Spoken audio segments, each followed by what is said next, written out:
this just big picture, this obviously isn't meant to condemn people, but rather to draw attention to, right, what's happening, because oftentimes we tend to compare ourselves to the people around us.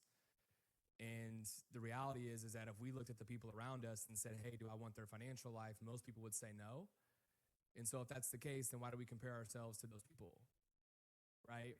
And so as I kind of go into this, I think it's important just to understand that this is looking at the US as a whole and just looking at averages.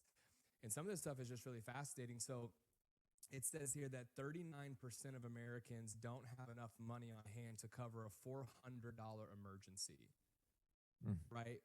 4 out of 10 Americans don't have enough money to cover a $400 emergency, which I thought was just really staggering.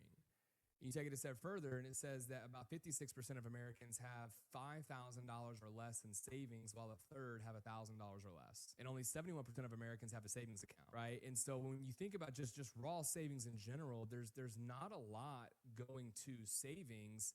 And candidly, I think that's being done and taught by default. Meaning, if you think about the mission of Wall Street and you think about the financial rules, if my money is sitting in the bank, Wall Street doesn't make any money with it sitting there, right? So they've got to try to find a way to get into their hands. And so this is where those good, like Ernie said, those good growth stock mutual funds come into play, right? Because I don't want my money sitting in the bank earning 0. I need to go get it earning, an average of 12. Well, I think one of the things is to say, oh, well, everybody's broke.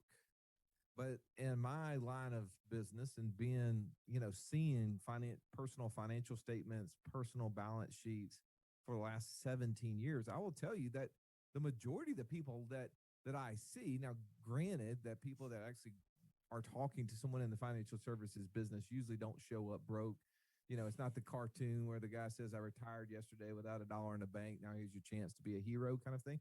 You don't get a lot of those people. So I have a skewed viewpoint, but I'm just going to talk as in a general rule of the people that I see and I have seen over the last 17 years is that those averages as far as access to cash is true.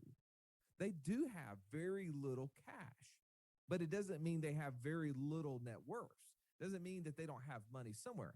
We had a conversation with a guy a couple of days ago, Joey. He was telling us this exact problem. He had money, but his money was not accessible.